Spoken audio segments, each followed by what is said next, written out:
A machine that once simply carried our words now answers back, watches what we do, and quietly adjusts the world around us. That's the hinge in this chapter, the shift from tools that transmit to systems that decide. It's the difference between ink that waits for hands and code that moves first. The knife-edge question is simple and unsettling. When non-human agents join our conversations, who is really speaking through your screen? You feel it each time a feed refreshes before you think to ask, like a door that opens from the other side. Notice the next moment a system reacts to you before you fully finish reacting to it. That's the change to pay attention to today. Yuval Noah Harari's Nexus traces how information networks have shaped human cooperation and power across history, from early stories to modern AI. The book's aim is not tech cheerleading, but clear sight, to understand how the ways we store, move, and process information bend societies toward wisdom or delusion. That message matters now because your daily life is braided into networks you did not design, yet they steer what you notice, believe, and choose. Apply it now. For the next hour, treat every digital nudge as part of a larger network shaping you. Within the book's arc, this chapter marks a threshold.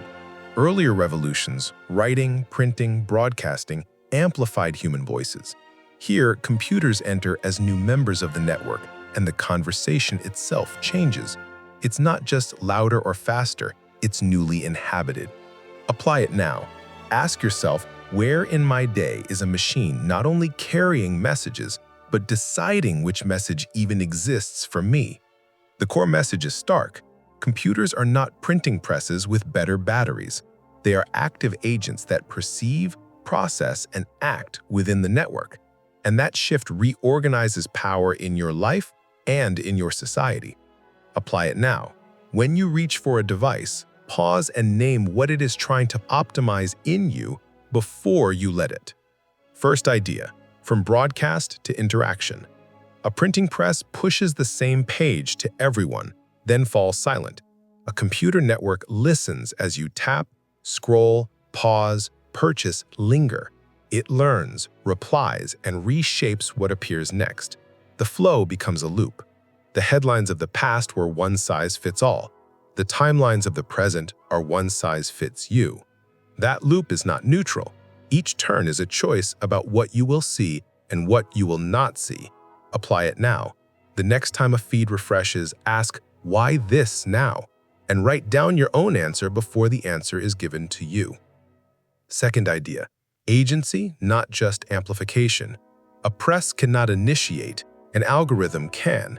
It can select what you read without your editor, route your commute without your map, flag your transaction without your banker, and draft a message you never fully decided to write. In machine-to-machine exchanges, your request may pass through systems that interpret, bargain, and execute in microseconds, long before any human curiosity can arrive. That means networks host actors who are not people, but still exert influence on people. Apply it now. Pick one decision you outsourced today. Music, route, recommendation, and make it manually once this week, just to feel where the friction lives. Third idea, personalization as power. When paper carried news, the same front page staged the common world. When code curates, the page bends toward a profile, and the common world fragments into tiled rooms. Tailoring can feel like care, but it is also leverage. The stronger the profile, the easier it becomes to steer attention, mood, and even memory. Computers don't merely reflect your preferences, they refine them, and sometimes they define them. Apply it now. Choose one app and reset or review its recommendation history. Prune 3 items you don't want shaping tomorrow's you. Fourth idea, opacity and speed. You can open a newspaper and point to the lines. You cannot open a large model's inner workings and point to a thought. The decisions that fill your screen may be statistically sound, yet humanly illegible, happening at inhuman speeds that defeat ordinary oversight. And when systems are trained on the world while simultaneously changing the world, feedback loops can magnify errors as easily as truths. That's why this chapter insists on humility. If we don't understand how decisions are made, we must at least understand that decisions are being made. Apply it now. Before acting on an automated suggestion, financial, medical, legal, or social, ask, what would change my mind? And seek one independent source. Fifth idea, new risks, new responsibilities.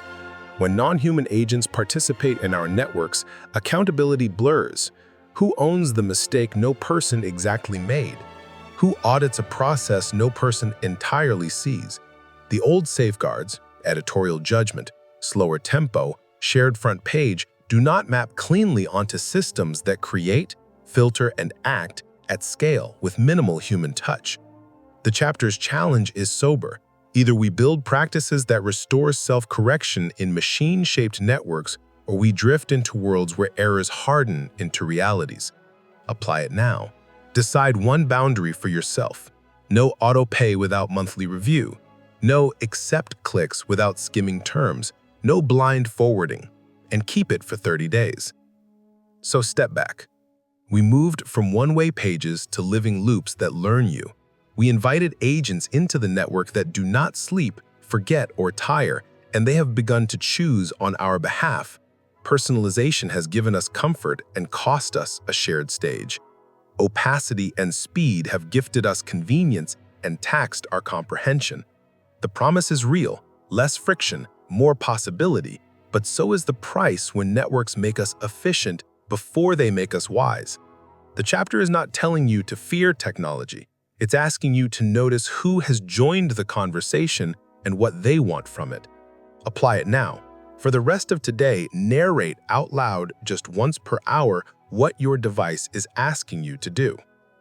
Remember the opening image, a tool that talks back. That's the pivot. The printing press waited. The computer moves. And when movement becomes the default, attention becomes the battleground. If you treat every automated choice as a helper, you may drift.